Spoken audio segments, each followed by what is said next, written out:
Баршаңызға сәлем.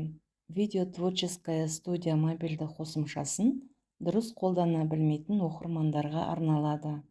Творческая студия дегеніміз не? Творческая студиясы не үшін керек? Творческая студия қолданбасын қалай қолданамыз? Видеоны соңына дейін қарасаңыз, көптеген сұрақтардың жауабын біле аласыздар. Каналға жазылмасаңыз жазылып, комментарийге пікір қалдыруды ұмытпаңыздар. Творческая студия қолданбасы YouTube каналыңызды басқаруға арналған көмекші құрал десек болады.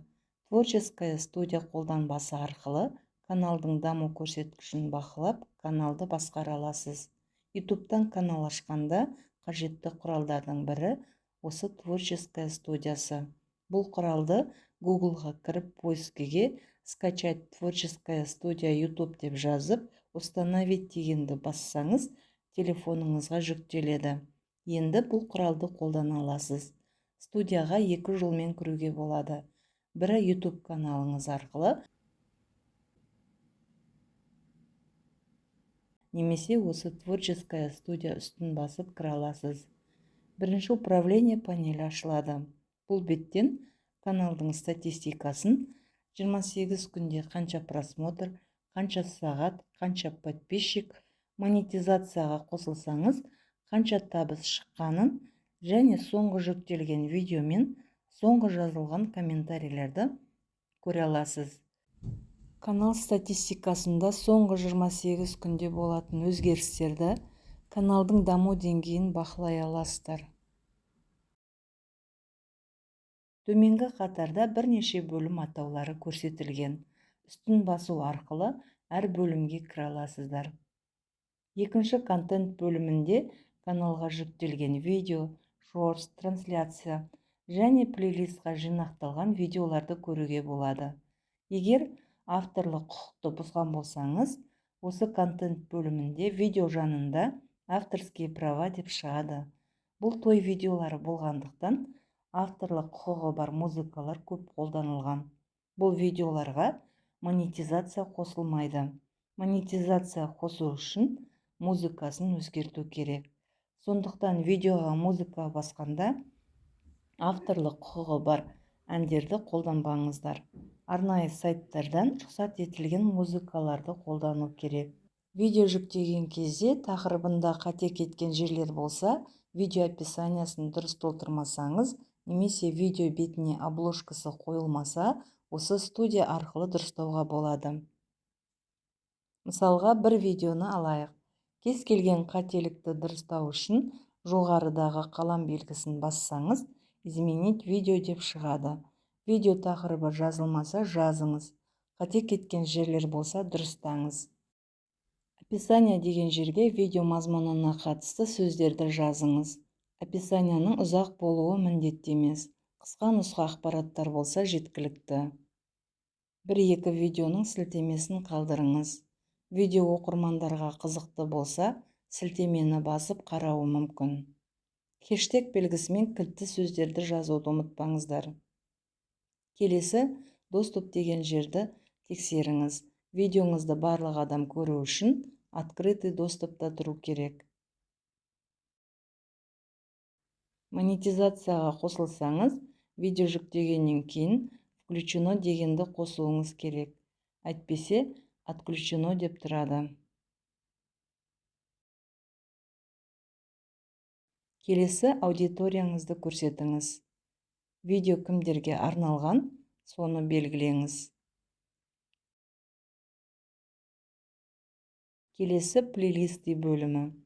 Егер видео плейлистқа салынбаған болса, добавить плейлист деп тұрады.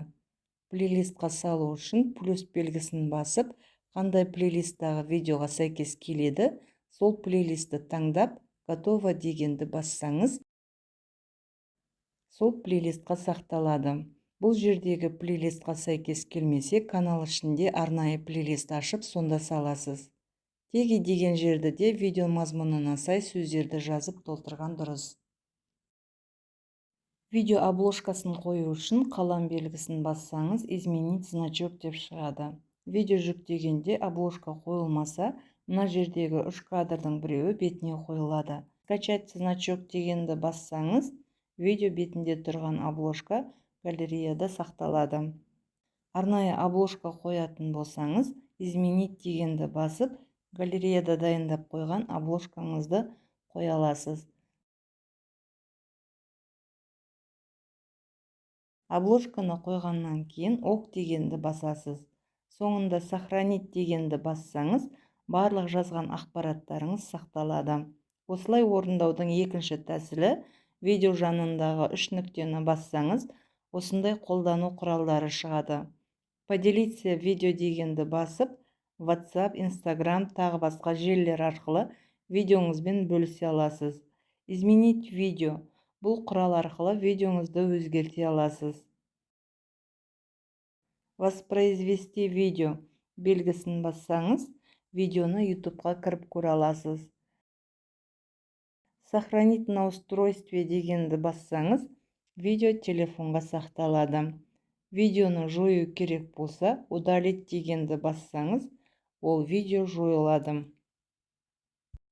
Және бұл бөлімде әр видеоға жеке-жеке кіру арқылы видеоның даму көрсеткішін білуге болады. Видеоға кірген бетте эффективность видео деп видеоның просмотры, видеоның значогы, видеоның орташа ұзақтығы көрсетілген. Видеоның даму көрсеткіші жоғары болса, стрелка жасыл белгімен жоғарыны көрсетеді. Егер видео көрсеткіші төмен болса, стрелка төмен белгіні көрсетеді. Значок дегеніміз видео бетіне қойылған обложканы білдіреді. Көрермендер значок белгісін көргенде, видеоны қызығып қарайтын болса, жоғары процентті көрсетеді. Посмотреть всю статистику сілтемесін бассаңыздар, видео жүктелген күннен бастап қанша просмотр қаралғаны, қанша сағат болғаны, осы видео арқылы қанша подписчик қосылды, соны білуге болады.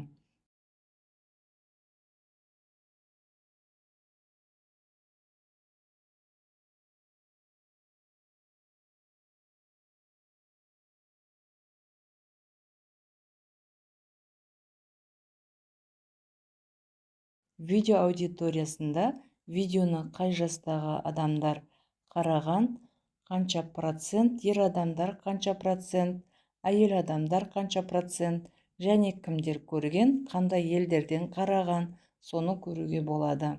Доход бөлімінде видеодан түскен табысты көре аласыздар. Аналитика бөлімінде жалпы видеолардың 28 күнде қанша қаралым қаралды, қанша сағат болды, қандай видеолардың ең көп қаралғанын, қандай уақытта көрермендер қарайды, көрермендердің жас ерекшеліктері, қандай елдер қарайды, субтитрдің қосылған немесе қосылмағаны процентпен көрсетілген. Көрермендердің подпискамен қанша процент, подпискасыз қанша процент қаралған, барлығын аналитика бөлімінен бақылай аласыздар. Комментарий бөлімінде соңғы жазылған пікірлерді оқып, пікірлерге жауап бере аласыздар. Егер комментарийде жеке ар-намысыңызға тиетін сөздер жазылған болса, комментарий жанындағы 3 нүктені басып, берілген нұсқаны қолдана аласыз.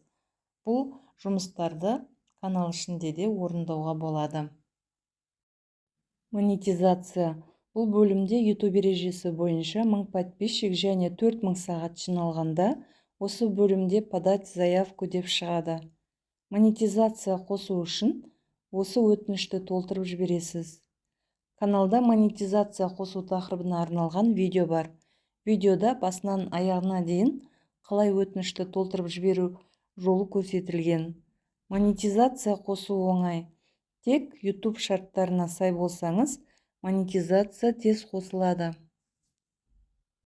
Осылай творческая студия арқылы көптеген жұмыстарды оңай әрі тез орындай аласыз. Каналыңызды бақылай аласыз.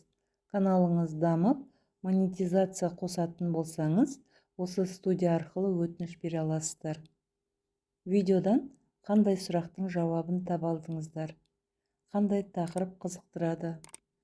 Видео пайдалы болса, комментарийге пікірлеріңізді жаза кетіңіздер. Назарларыңызға рахмет, сау болыңыздар.